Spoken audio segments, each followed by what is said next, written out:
posterior region of the knee. Posterior region of the knee where below the superficial layer by the muscles is formed what? Popliteal fossa, popliteal fossa, which is bounded superiorly and laterally by biceps femoris muscle. Superiorly and medially it is bounded by semitendinous muscle and semimembranosus muscle. You can't see the PPT? Yes, doctor, we can see. One moment.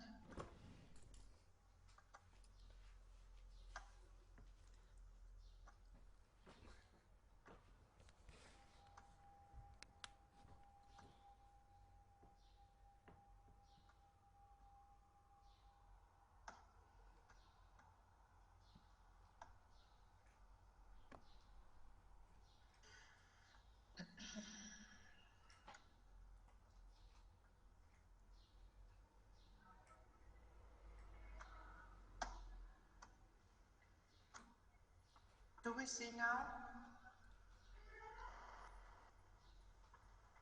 Yes, Doctor. Yeah. Okay, so we have told that below the superficial layer, posterior region of the knee, by the muscles is formed the popliteal fossa, which is formed superiorly and laterally by biceps femoris muscle. Superiorly and medially it is formed by semitendinous muscle and semimembranosus muscle. Inferiorly it is formed by two heads of gastrocnemius muscle. Vessels and nerves, which is located in the popliteal fossa, are continuation. Vessels are continuation of the femoral vessels, femoral artery and vein. So femoral artery and vein by inferior foramen of the adductor canal, which is present in anterior medial compartment. When it leaves the adductor canal by inferior foramen, it continues into the popliteal vessels. So popliteal vessels are continuation of the femoral vessels, and nerve which is present in the popliteal fossa are branches of the sciatic nerve. So above the fossa, at the apex of the fossa, sciatic nerve is divided into tibial nerve and common peroneal nerve. So vessels and nerves in the popliteal fossa, more superficially in the center of the fossa is located tibial nerve. Posteriorly and medially to the tibial nerve is located popliteal vein. Posteriorly and medially to the popliteal vein is located popliteal artery. Common peroneal nerve, branch of the sciatic nerve, passes in the fossa to the medial edge of the biceps muscle, and when it leaves the fossa, it's the neck of the fibula on the leg. It is divided into superficial and deep branches. So content of the popliteal fossa, more superficially we have tibial nerve, posteriorly and medially to the tibial nerve we have popliteal vein, and more deeply in the fossa is located popliteal artery. Popliteal artery so lies deeply. Popliteal artery in the fossa gives off genicular branches, 5 branches, so 2 superior, 2 inferior genicular arteries, superior, medial, superior, lateral genicular arteries, inferior, medial, inferior, lateral genicular arteries, and middle genicular arteries, which anastomoses to the deep branches of the femoral artery, which forms the cruciate anastomosis at the level of the knee. And terminal branches of the popliteal artery, so when it leaves the fossa, it is divided into tibialis anterior artery and tibialis posterior artery. So location, we have told femoral artery. So femoral artery, projection line of the femoral artery in anterior compartment of the thigh is from midpoint of the inguinal ligament to the medial epicondyle of the femur, where the artery in the superior part of the anterior compartment of the thigh lies into the femoral triangle. In the lower part of the thigh region, it is located medially into the adductor canal, where the artery lies superficially, but the popliteal vessel in the popliteal fossa is located deeply. An incision which is used for accessing the popliteal artery is S-shape incision. On the skin is done S-shape incision for accessing the artery. So artery in the fossa is located deeply, but femoral artery in anterior compartment of the thigh is in adductor canal is located superficially. In upper third part of the thigh, it lies between vein and between the nerve in the femoral triangle. Sural branches gives off tibial nerve and common peroneal nerve in the popliteal fossa, cutaneous branches which passes down on the leg region in superficial layer, which provides sensory innervation of the skin of the medial and lateral side of the leg region. Leg superiorly is bounded by the line which passes at the level of the tuberosity of the tibia. Inferiorly, it is bounded by the line which passes on both malleolus of the leg. On the leg, in the superficial layers, we have skin, subcutaneous fat tissue, superficial fascia.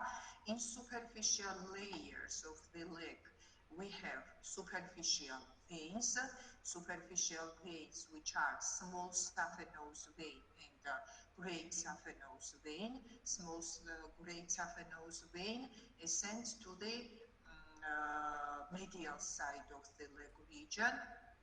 Small saphenous vein, we have told great saphenous vein where it drains into the femoral vein. So along the lower extremity, great saphenous vein ascends to the medial side, passes on the thigh region and drains into the femoral vein at the level of the saphenous opening. Small saphenous vein ascends to the lateral side of the leg region and it drains into the popliteal vein. So superficial veins which is located on the leg are small and great saphenous vein, which are accompanied by cutaneous branches, sural branches, which comes from common peroneal nerve and tibial nerve. Deeply is located deep fascia. Deep fascia, we have two bones on the leg region, tibia and fibula. Tibia is located medial side, fibula is located lateral side. Between the bones is located interosseous membrane,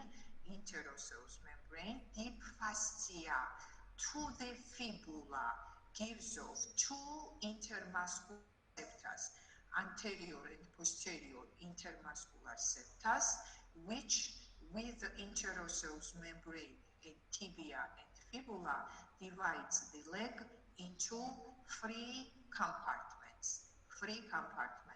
Anterior extensor compartment, as we have on the thigh region. On the leg region, anterior compartment is extensor compartment, posterior compartment is flexor compartment, and lateral compartment. So on the leg we have three compartments: anterior extensor, posterior flexor, and lateral pronator compartment.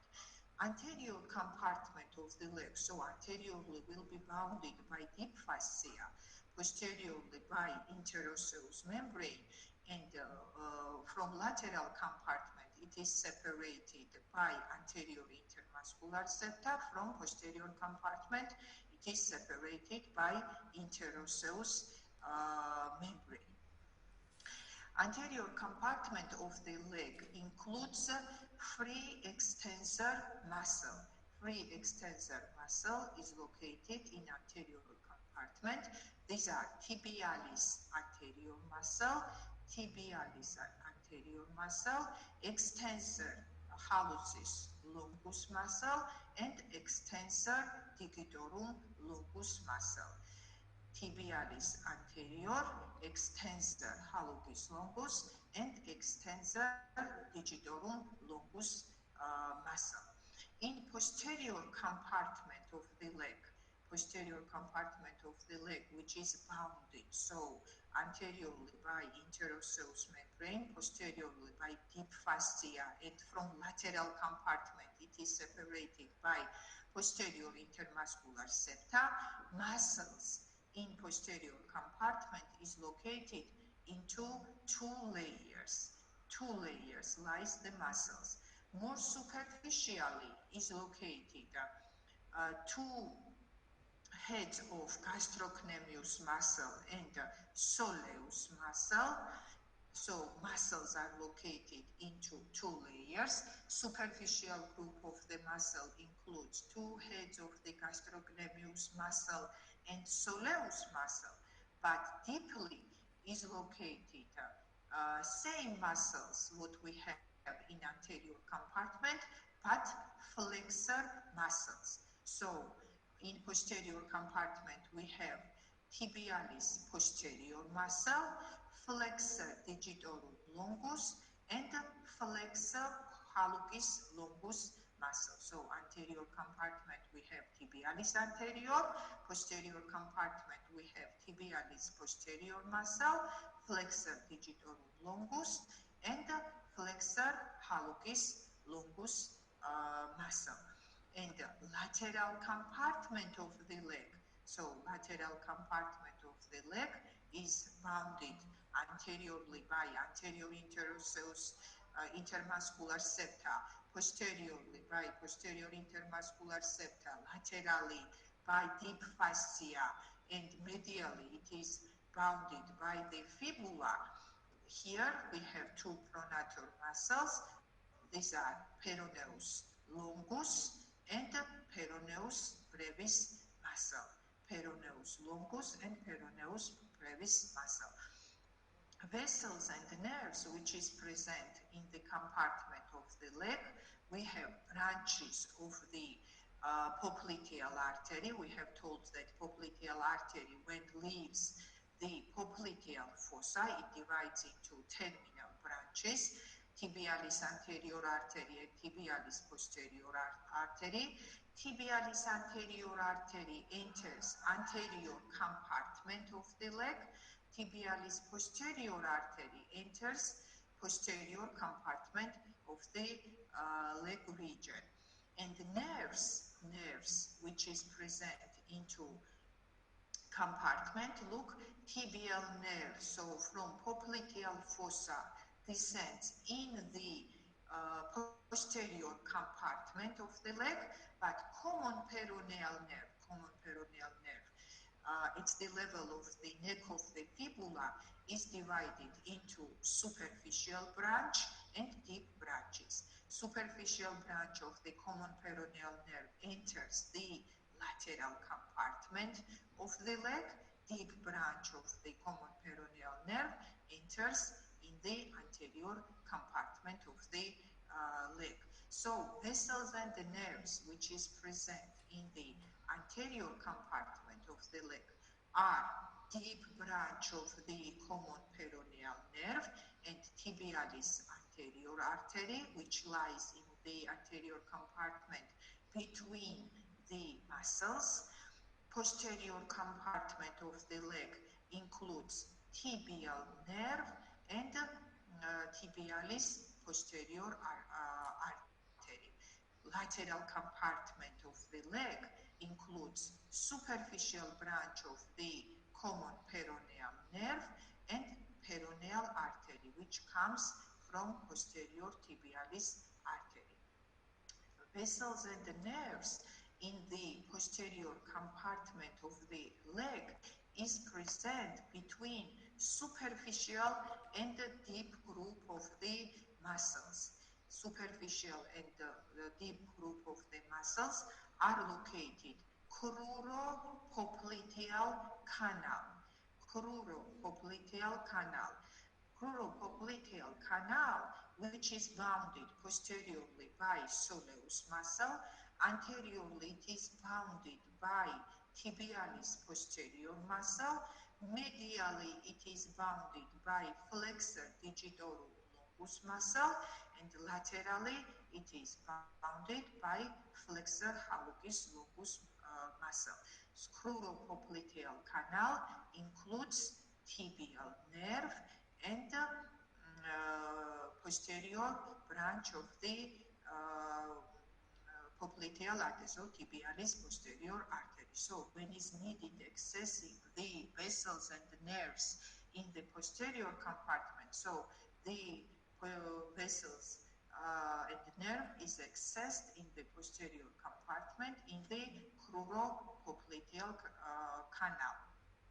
Vessels of the lateral compartment of the leg is present between peroneus longus and peroneus brevis muscle. So vessels and nerves, what we have in the lateral compartment is superficial branch of the common peroneal nerve and peroneal artery, which comes from posterior tibial artery. Do we understand?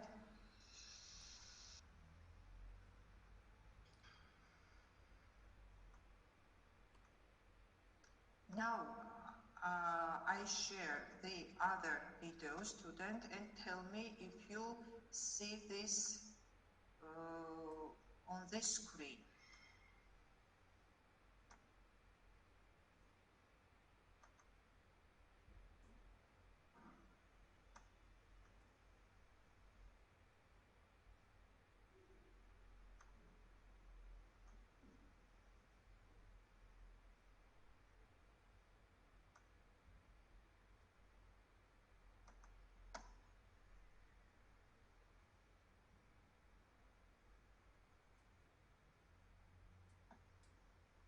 Do we see the video? Yes, doctor. So, amputation, when we talk about the amputation, we talk about amputation of the extremities. Amputation, we know, means what?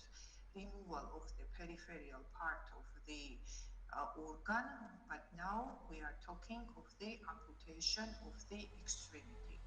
Amputation means removal of the distal part of the uh, distal part of the extremity, exactly at the level of the bone.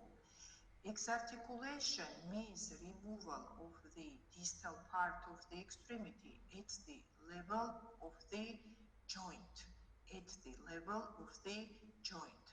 So during performing this operation, these are serious surgical intervention, and patient who has undergone to such critical operation becomes invalid.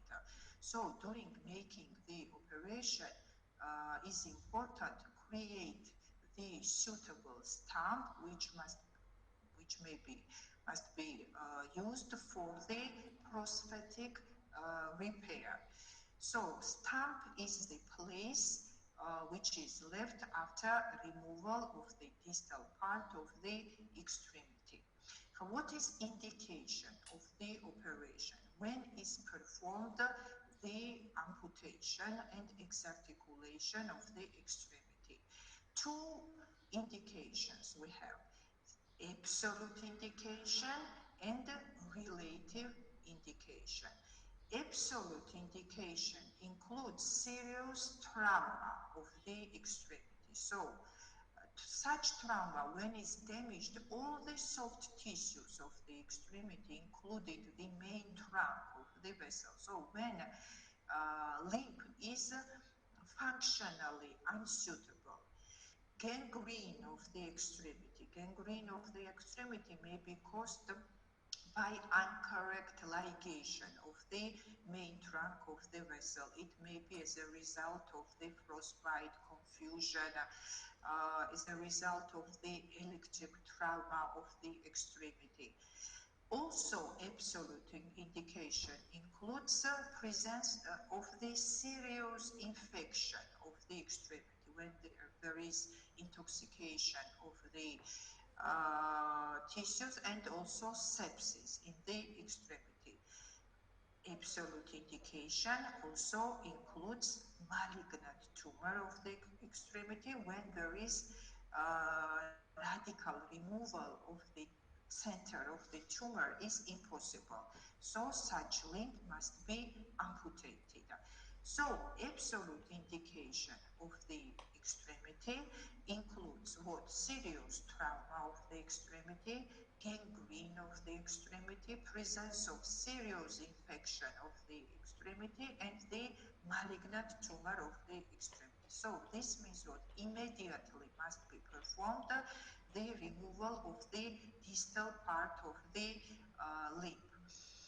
Relative indication includes chronic infection of the extremity. So when there is chronic inflammatory processes, chronic osteomyelitis of the bones, or tuberculosis of the bones, and the limb is treated a long time. And when this treatment does not give result, after that is decided to remove the distal part of the limb.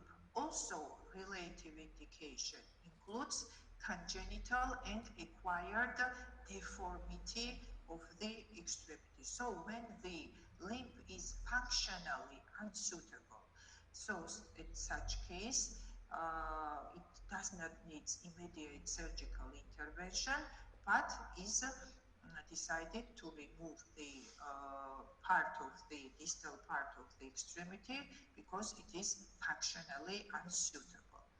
But depending on the terms of performance of the amputation, we have primary amputation, secondary amputation, and re-amputation. Primary amputation means when surgical intervention is performed within 24 hours from trauma of the extremity. Secondary amputation means when surgical intervention is performed after 24 hours from the trauma of the extremity. So, primary and secondary amputation are considered as absolute indication of the extremity. Late amputation is carried out after long treatment of the extremity. So when we have chronic inflammatory processes of the limb, so long time is treated the extremity, and after that is decided, so when this treatment does not give results, after that is decided to remove the distal part of the extremity. Such amputation is carried out, is named as what? Relative amputation. Yeah. So primary and secondary amputation are carried out as absolute indication of the extremity. Late amputation is carried out as relative indication of the amputation. We also have repeated amputation, re-amputation. Re-amputation means indication of the re-amputation is when we have unsatisfactory result of before made ablation of the extremity. So when we have pathology of the stump, pathology of the stump is also an indication of reamputation. Pathology of the stump is determined by the form of the stump. So too long and too short stump blocks prosthetic repair. Form of the stump also blocks for prosthetic repair. So such condition of the extremities, so pathology of the stump also may be determined as re-amputation. Also condition of the soft tissues of the stump when there is pathological processes of the stump of the tissues, so such limb may be re-amputated. So must be performed the re-amputation. According to the section, of the soft tissues, we have circular amputation and we have flap amputation. Circular amputation is when incision is done perpendicular to the axis of the extremity, and flap amputation is the amputation when from the soft tissues are dissected one flap or is dissected two flaps. Now let's see the operation, and we will better understand the stages of the amputation, and according of the section of the soft tissues, which methods we have of the amputation. Do we see the video? Yes, doctor. So, at first, limb must be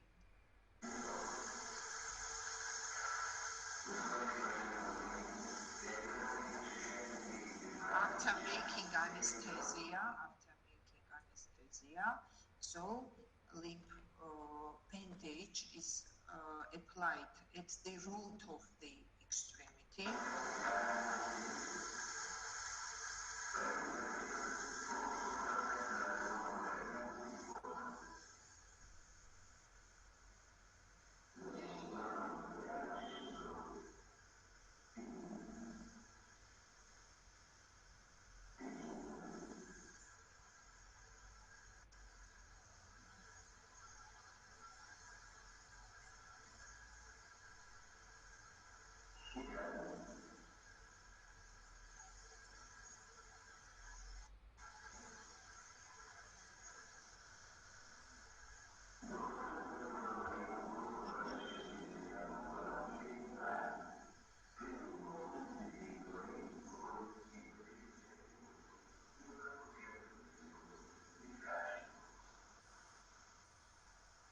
Is marked the area where must be done the incision of the tissues.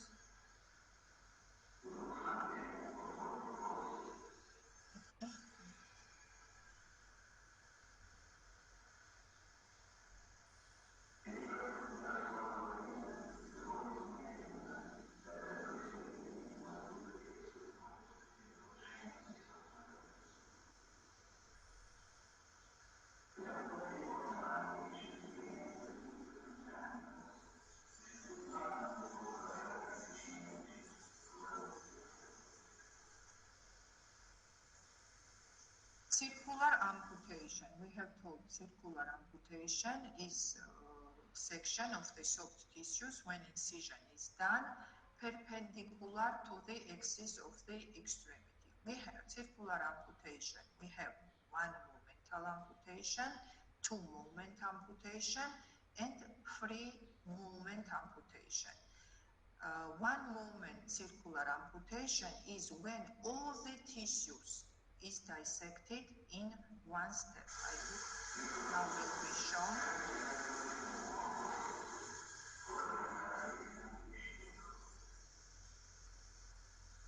One moment circular amputation. So by amputation knife, all the soft tissues are dissected in one stage, and after that the bone is sewed.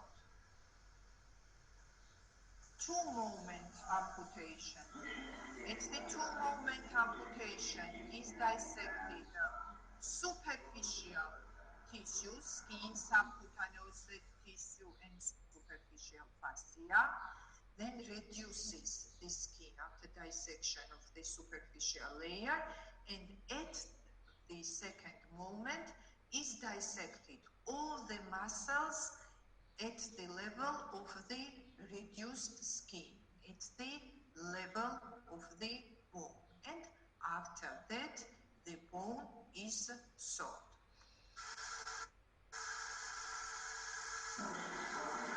Second moment of two momental amputation.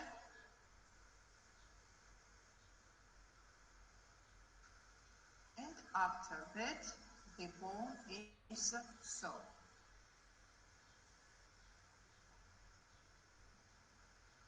Free movement circular amputation.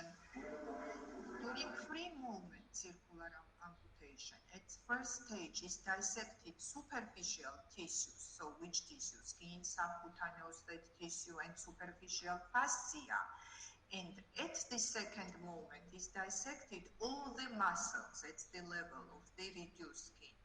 But are regions where muscles are located into two layers, yeah, on the thigh region, yeah, for example. So when all muscles are dissected, at first reduces superficial muscles and deep muscles will be left, yeah. So third moment is dissected also the muscles at the level of the reduced skin and superficial group of the muscles. So I repeat, during free moment circular amputation, it's the first moment is dissected skin, subcutaneous tissue, and superficial fascia. Second moment is dissected all the muscles, and at the third moment is also dissected the muscles at the level of the bone, and after that the bone is sewed. So first moment, second moment is dissected the muscles, and third moment also is dissected muscles at the level of the reduced layers. Flap amputation from the soft tissues is dissected one flap, or from the soft tissues is dissected two flaps.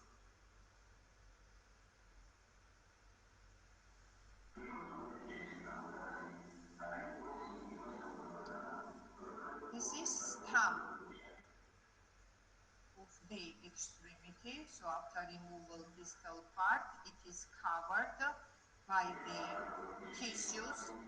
So all that tissues which is left after removal of the distal part of the extremity must be processed. Processing of the vessels and nerves, main trunk of the artery, processing of the nerve must be performed, and of the soft tissues. During processing of the tissues, flexor and extensor muscle must be sutured to each other. During processing of the bone, we have two methods, aperiosteal method and subperiosteal method. Aperiosteal method when the stump of the bone is not covered by the periosteum. Subperiosteal when it is covered by the periosteum. And during processing of the main trunk of the vessel, on the main trunk of the vessel must be applied two ligatures, and during processing of the nerve must be dissected 4-5 centimeters upward from the base of the extremity by sharp blade scalpel or razor. Let's see now.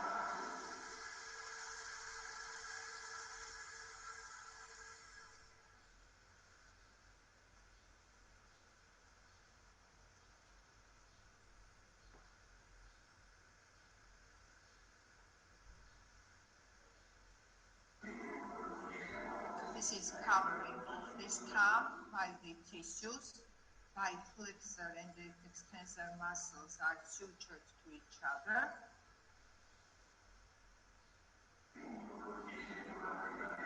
Flexor and extensor muscles of the compartment are sutured to each other.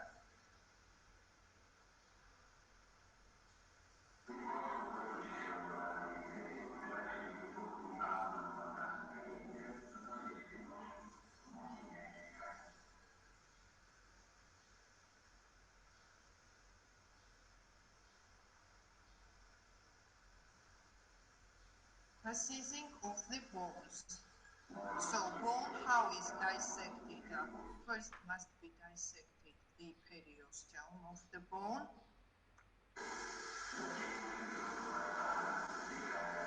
When it is removed, by which instrument? By raspatory from the bone, and after that the bone is sawed.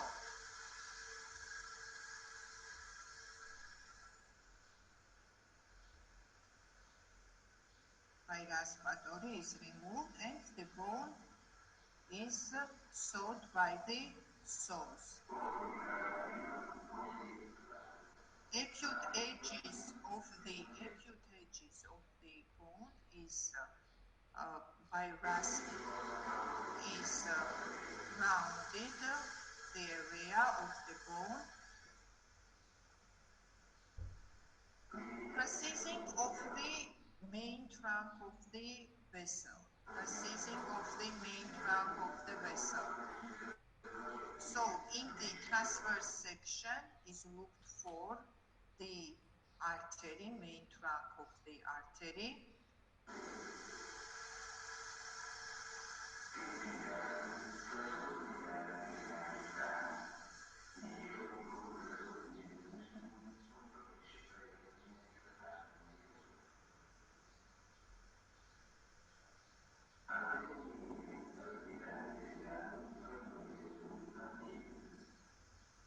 It is removed from the tissues, main trunk of the artery, and on the artery and vein is ligated separately.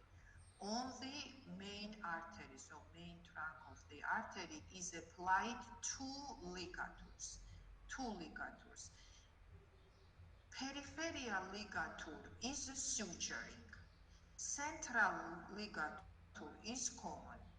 Why? Because blood with high pressure goes in artery to the peripheral part, and to avoid opening of the ligature, that's why peripheral ligature is suturing, to avoid opening of the ligature from the vessel. Let's see now. So central ligature is common, but peripheral ligature is suturing to avoid opening of the ligature, as blood with high pressure goes into the peripheral part of the artery. After ligation of main trunk of the artery, bandage is opened, and from small vessels, so surgeon checks blood flow into the vessel. So small arteries are sutured to the muscles.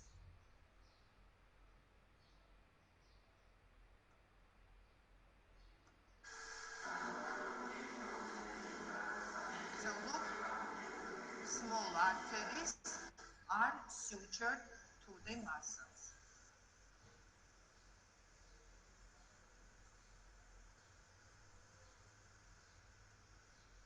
Processing of the nerve. So during processing of the nerve, in the trunk of the nerve is placed the anesthetic solution, because processing of the nerve is painful. In the nerve is placed anesthetic solution, and after that it is removed from the tissues, and it is cut it 4-5 centimeters upward from the base of the stump of the extremity.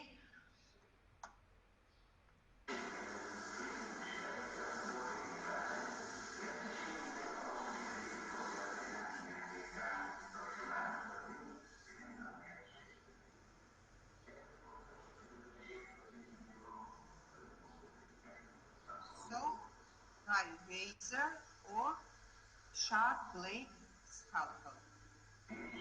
So after processing of the main vessels and nerves and small vessels of the extremity, starts the closing of the stomach.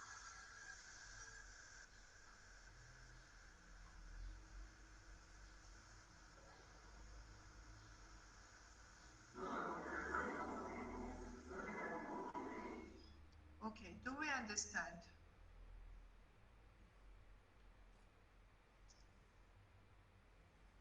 Yes, doctor. Have we any question? No.